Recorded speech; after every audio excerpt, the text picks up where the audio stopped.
Salam restorasi, selamat bergabung kembali di channel ini, kawan-kawan sekalian, kawan-kawan pemirsa dan penyuka atau peminat filsafat hukum. Kita akan membahas dualitas hukum modern, satu kelanjutan dari tema sebelumnya. Anda bisa saksikan video di atas, ada linknya, yaitu persimpangan hukum dan demokrasi. Kita melihat bahwa pemikiran filsafat hukumnya Jürgen Habermas ini bisa kita kaji dari perspektif ketika teori demokrasi dan teori hukum berada di persimpangan jalan.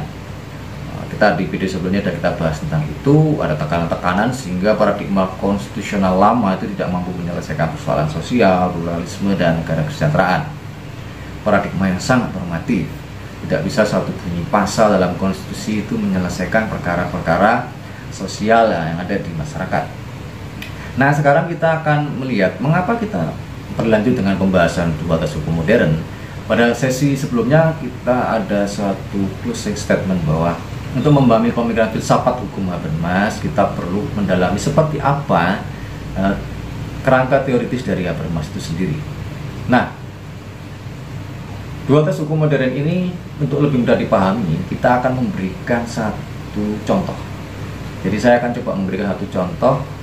Ada perilaku yang berbeda, ekstrim gitu. Yang pertama adalah seorang teman saya pada waktu mudik kemarin itu dia tahu ada aturan yang melarang mudik, tetapi dia malah menyiapkan sepeda motor dan sampailah dia ke tujuan meskipun berapa kali dicegat polisi, diperiksa dan seterusnya. Nah, pada waktu pemeriksaan ini dia mulai merasakan kekuatan hukum. Oh, ada kekuatan paksaan. Hukum ini ada mengandung paksaan. Ada satu sanksi yang diterapkan oleh aparatus penegak hukum. Disinilah dia mulai menemukan suatu makna hukum. Jadi uniknya, jadi the Batman gitu ya, orang yang berperilaku buruk. Tapi karena perilakunya buruk, melanggar hukum tentang mudik, larangan mudik, dia justru menemukan makna dari hukum itu sendiri. Yang kedua, ada satu contoh perilaku bahwa teman saya itu paham tentang aturan hukum larangan mudik. Dia menyelidiki sampai norma-norma, mulai undang-undang tentang penanganan COVID, himbauan presiden, menteri, dan seterusnya, sehingga kesimpulannya dia harus punya ketaatan. Alasan ketaatannya macam-macam. Ini mungkin kehendak Tuhan, saya nggak bisa pulang. Kebetulan dia juga mengalami kemiskinan temporal, yaitu tunjangan kinerja atau uang gaji ke-13-nya nggak ada.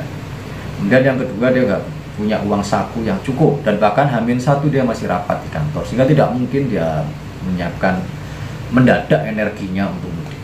Nah, ketaatan-ketaatan ini muncul dan ujungnya dia akhirnya tidak mudik. Fenomena atau perilaku semacam ini menunjukkan bahwa hukum dimaknai secara nalar. Jadi kalau yang pertama tadi, teman saya tahu larangan mudik tapi dia terjang. Peristiwa itu memiliki eksistensi dalam fakta sosialnya.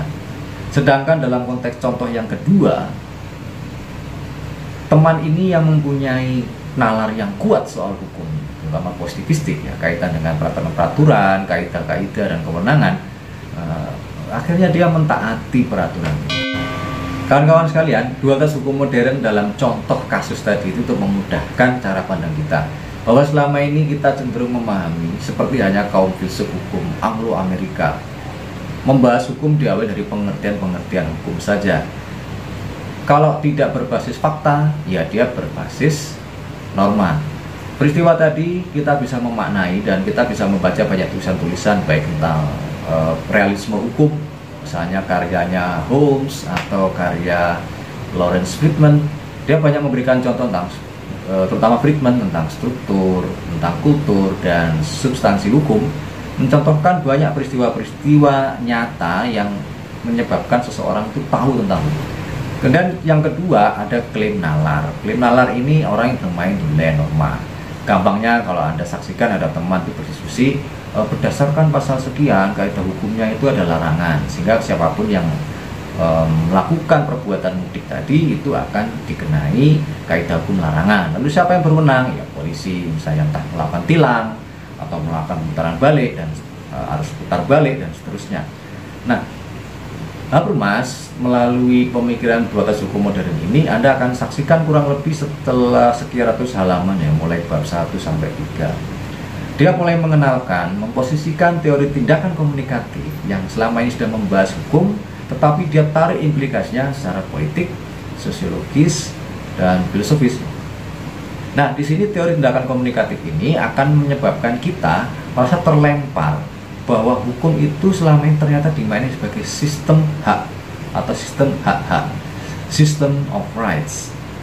Karena kita selalu mengenal hak-hak dan seterusnya, definisi-definisi tentang hak, apakah hak pengemudi itu dilanggar enggak oleh polisi?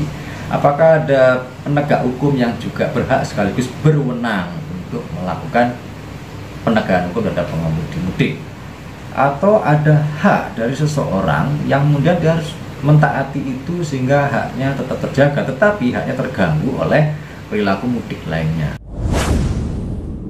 Video ini kita akhiri dengan pemahaman bahwa dalam konteks dualitas hukum modern selalu terjadi ketegangan antara fakta-fakta dan norma. Satu sisi dalam hukum itu mengikuti cara berpikir fakta tadi, ada kekuasaan, ada kekuatan, ada paksaan, dan sanksi, dimana ini selalu begitu, tetapi tidak selamanya orang berpikir hukum itu kalau melanggar terlebih dahulu.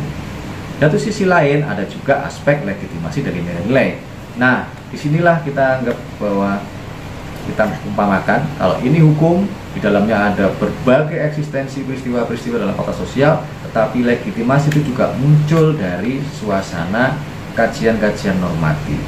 Jadi kalau di sini ada perilaku orang mudik itu tahu, tapi dia terjang, itu adalah fakta, tetapi dia justru memahami hukum berasal dari kekuasaan. Disitulah legitimasinya muncul.